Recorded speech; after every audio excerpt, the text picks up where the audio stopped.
आइए जानते हैं आज की कुछ प्रमुख अंतर्राष्ट्रीय खबरों को। उससे पहले एक नजर आज की हेडलाइंस पर। कमलनाथ दिग्विजय भी लड़ेंगे लोकसभा चुनाव। कांग्रेस की पहली लिस्ट में इन 5 दिग्गजों के लिए छिपा है बड़ा मैसेज।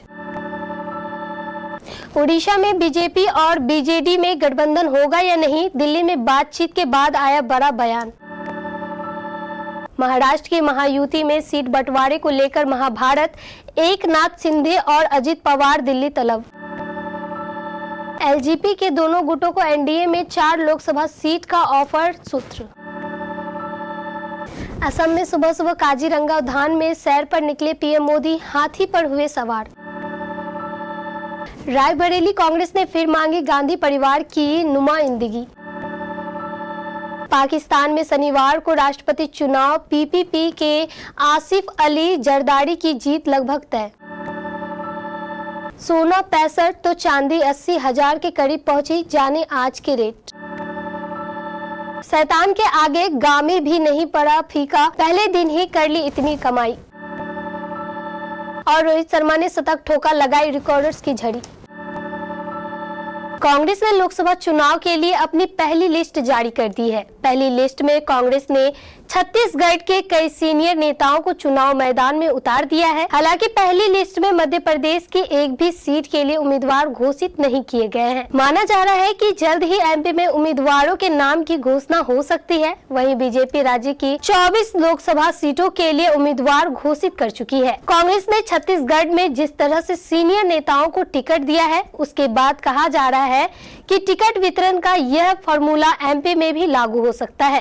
कांग्रेस की पहली लिस्ट में राहुल गांधी, भूपेश बघेल, ताम्रध्वज साहू जैसे नेताओं का नाम है। इसके बाद अब अटकलें लगाई जा रही है कि एमपी में भी कांग्रेस अपने सीनियर नेताओं को मैदान में उतार सकती है। बीजेपी की तरफ से आए एक ताजा बयान को देखते हुए लगता है कि ओडिशा में बीजेडी के साथ गठबंधन के लिए चल रही उसकी बातचीत पटरी से उतर गई है।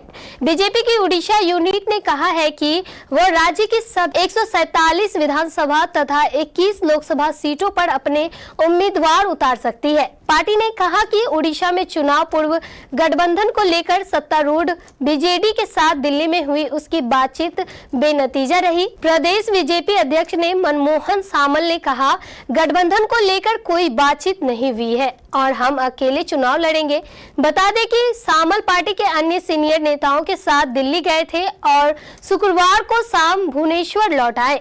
सामल ने कहा, हम राज्य में आगामी लोकसभा और विधानसभा चुनाव के लिए अपनी तैयारियों पर केंद्रीय नेताओं के साथ चर्चा करने के लिए दिल्ली गए थे।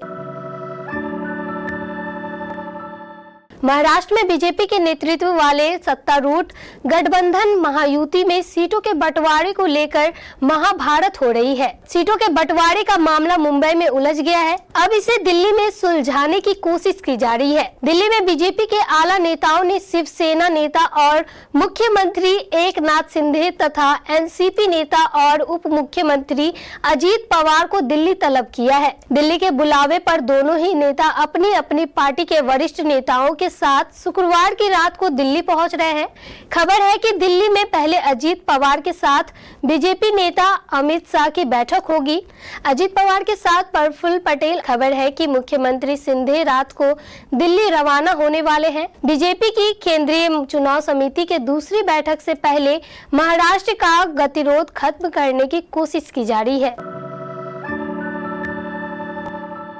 राष्ट्रीय जनतांत्रिक गठबंधन ने बिहार में सीट शेयरिंग का एक नया फार्मूला तैयार किया है, जिसके तहत राज्य में लोक जनशक्ति पार्टी के दोनों गुटों को 4 सीट देने का प्रस्ताव है। सूत्रों के अनुसार 1 सीट चिराग पासवान को और 3 सीट केंद्रीय मंत्री एवं राष्ट्रीय लोक जनशक्ति पार्टी के प्रमुख पशुपति कुमार पारस को देने का प्रस्ताव है।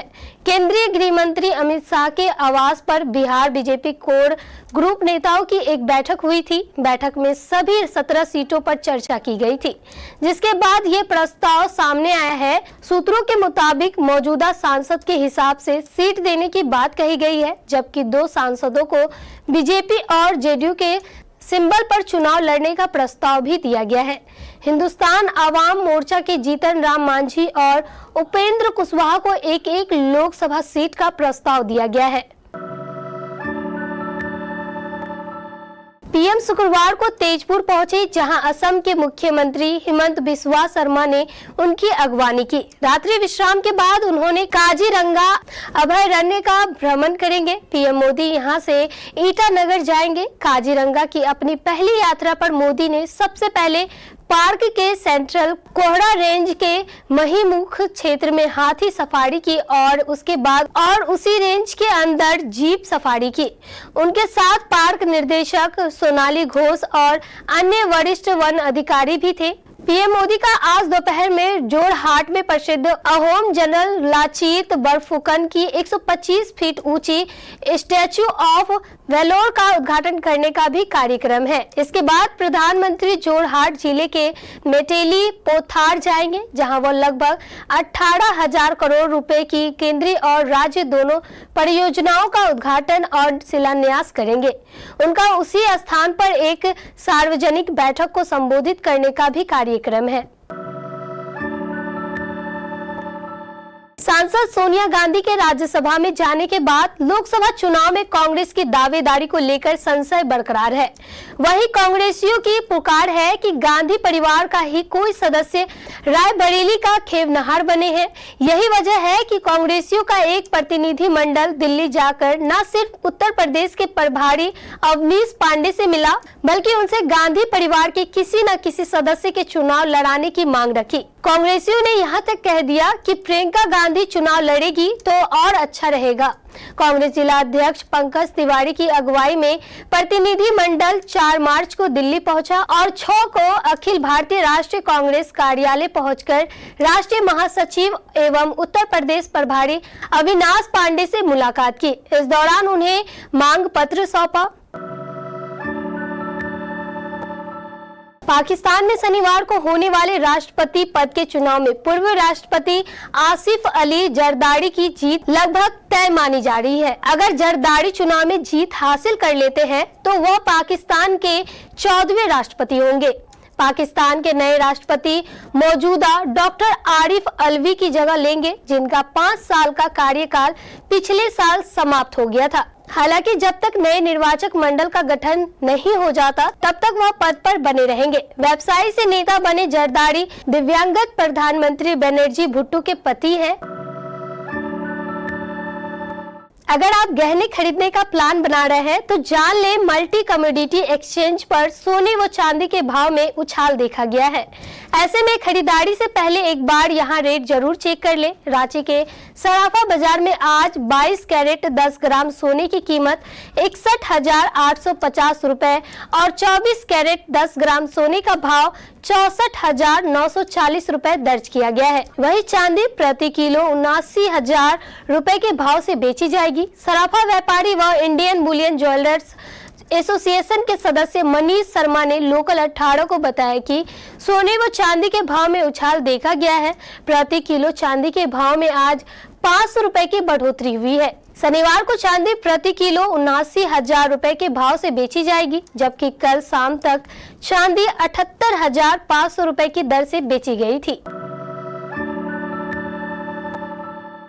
8 मार्च को महाशिवरात्रि और वुमेन्स डे के मौके पर बॉक्स ऑफिस पर बॉलीवुड और साउथ की कुल मिलाकर 3 फिल्में रिलीज हुई, जिनमें अजय देवगन की शैतान, विश्वास सेन की गामी और भीमा रिलीज हुई। इन तीनों ही फिल्मों का शोर बॉक्स ऑफिस पर खूब जोरों से सुनने को मिला। लेकिन अब दर्शकों के दिलों में कौन सी फिल्म का राज देखने को मिला है, उसकी डिटेल हम आपको बताने वाले हैं कि 8 मार्च का बॉक्स ऑफिस किंग कौन बना है। जैसे कि सभी जानते हैं, अजय देवगन, आर माधवन और ज्योतिका की हॉरर फिल्म शैतान के पोस्टर से लेकर हर जगह देखने को मिली, तो उसका असर बॉक्स ऑफिस पर भी पहले दिन देखने को मिला।